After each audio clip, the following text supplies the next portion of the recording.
जय श्री कृष्ण। नमस्कार दोस्तों, स्वागत है आप सभी का हमारे चैनल भक्ति ज्ञान में। दोस्तों, आज मैं आपको श्रीमद् भागवत महापुराण की कथा का श्रवण करा रहा हूँ, जिसमें हम वर्णन करेंगे उद्धव जी से विदा होकर विदुर जी का मैत्रेय ऋषि के पास जाना। उद्धव जी ने कहा, फिर ब्राह्मणों की आज्ञा पाकर यादवों ने भोजन किया और बारूणी मदिरा पी। उससे उनका ज्ञान नष्ट हो गया और वे दुर्वचनों से एक दूसरे के हृदय को चोट पहुंचाने लगे। मदिरा के नशे से उनकी बुद्धि बिगड़ गई और जैसे आपस की रगड़ से बांसों में आग लग जाती है, उसी प्रकार सूर्यास्त होते होते उनमें मार काट होने लगी। भगवान अपनी माया की उस विचित्र गति को देखकर सरस्वती के जल से आचमन करके एक वृक्ष के नीचे बैठ गए। इससे पहले ही शरणागतों का दुख दूर करने वाले भगवान श्री कृष्ण ने अपने कुल का संहार करने की इच्छा होने पर मुझसे कह दिया था कि तुम बद्रिकाश्रम चले जाओ। विदुर जी, इससे यद्यपि मैं उनका आशय समझ गया था, तो भी स्वामी के चरणों का वियोग ना सह सकने के कारण मैं उनके पीछे पीछे प्रवास क्षेत्र में पहुंच गया। वहां मैंने देखा कि जो सबके आश्रय हैं, किंतु जिनका कोई और आश्रय नहीं है, वे प्रियतम प्रभु शोभाधाम श्याम सुंदर सरस्वती के तट पर अकेले ही बैठे हैं।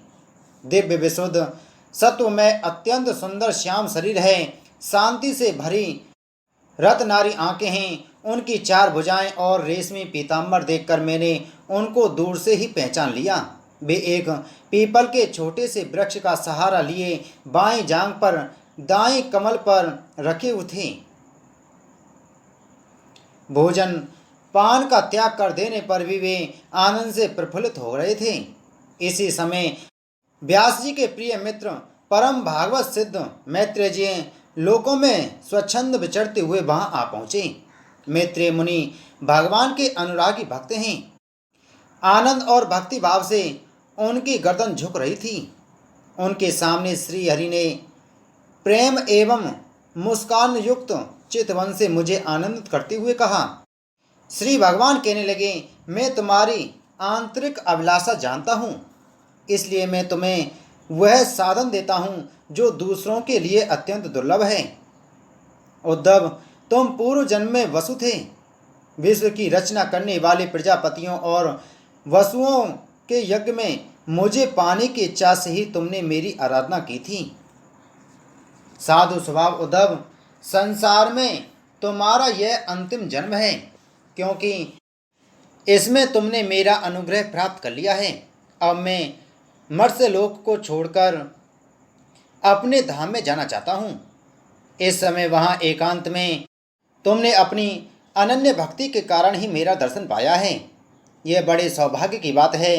पूर्व काल पादकल्प के आरंभ में मैंने अपने नाभि कमल पर बैठे हुए ब्रह्मा को अपनी महिमा के प्रकट करने वाले जिस श्रेष्ठ ज्ञान का उपदेश किया था और जिसे विवेकी लोग भागवत कहते हैं, वही मैं तुम्हें देता हूँ। विदुर जी, मुझ पर तो प्रतिक्षण उन परम पुरुष की कृपा वर्षा करती है।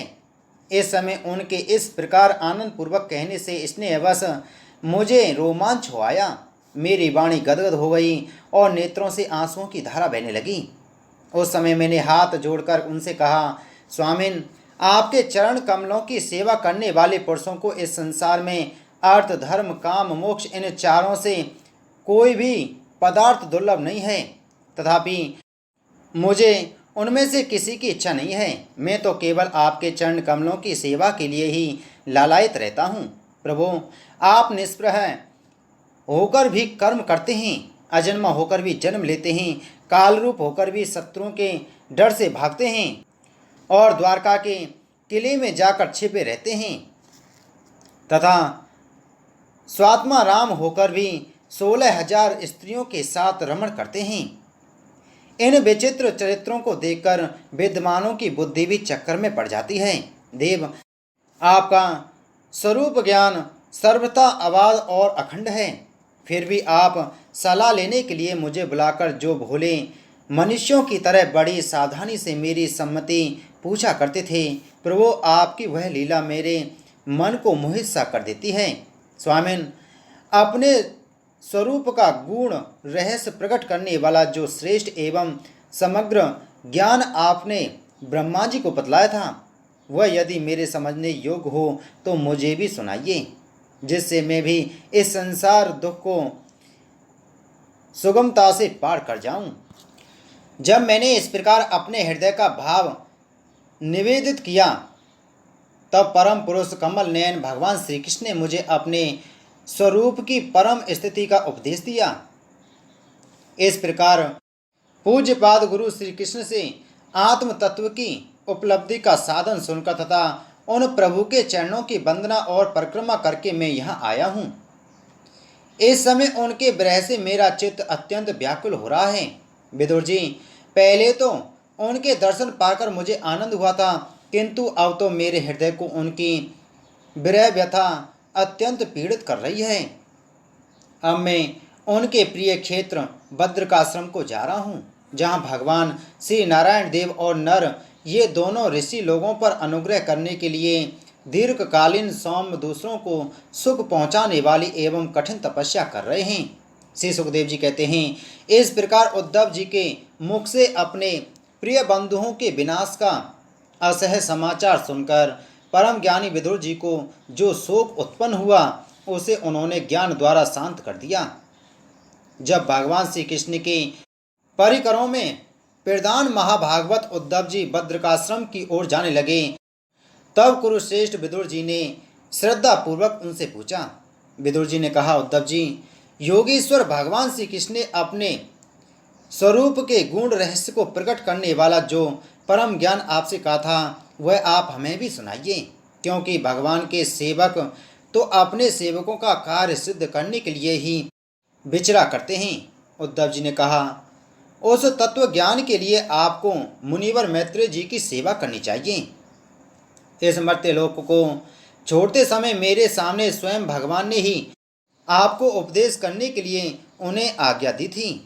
श्री सुखदेव जी कहते हैं, इस प्रकार विदुर जी के साथ विश्वमूर्ति भगवान श्री कृष्ण के गुणों की चर्चा होने से उस कथा अमृत के द्वारा उद्धव जी का वियोग जनित महान ताप शांत हो गया। यमुना जी के तीर पर उनकी वह रात्रि एक क्षण के समान बीत गई।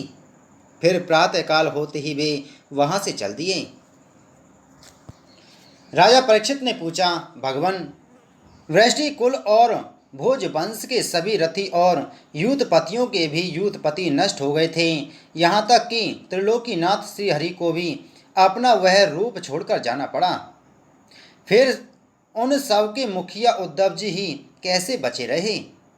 श्री सुखदेव जी ने कहा, जिनकी इच्छा कभी व्यर्थ नहीं होती, उन श्रीहरि ने ब्राह्मणों के साप रूप काल के बहाने अपने कुल का संहार कर अपने सी विग्रह को त्यागते समय विचार किया।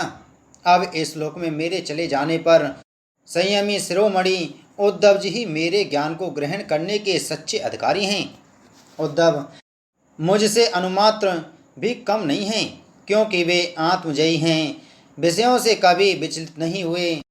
अतः लोगों को मेरे ज्ञान की शिक्षा देते हुए वे यहीं रहें। वेदों के मूल कारण जगतगुरु श्री कृष्ण के इस प्रकार आज्ञा देने पर उद्धव जी बद्रिकाश्रम में जाकर समाधि योग द्वारा श्री हरि की आराधना करने लगे। कुरुश्रेष्ठ परीक्षित, परमात्मा श्री कृष्ण ने लीला से ही अपना श्री विग्रह प्रकट किया था और लीला से ही उसे अंतर्ध्यान भी कर दिया। उनका वह अंतर्ध्यान होना भी धीर पुरुषों का उत्साह बढ़ाने वाला तथा दूसरे पशु तुल्य अधीन पुरुषों के लिए अत्यंत दुष्कर था। परम भागवत उद्धव जी के मुख से उनके प्रशंसनीय कर्म और इस प्रकार अंतर्ध्यान होने का समाचार पाकर तथा यह जानकर कि भगवान ने परम धाम जाते समय मुझे भी स्मरण किया था, विदुर जी उद्धव जी के चले जाने पर प्रेम से विलय होकर रोने लगे। इसके पश्चात सिद्ध शिरोमणि विदुर जी यमुना तट से चलकर कुछ दिनों में गंगा जी के किनारे जा पहुँचे, जहाँ श्री मैत्रेय जी रहते थे। बोलो श्री कृष्णचंद्र महाराज की जय। दोस्तों, इसी प्रकार की वीडियो प्राप्त करने के लिए आप हमारे चैनल को सब्सक्राइब कर बगल में घंटी के बटन को जरूर दबाएं। जय श्री कृष्ण।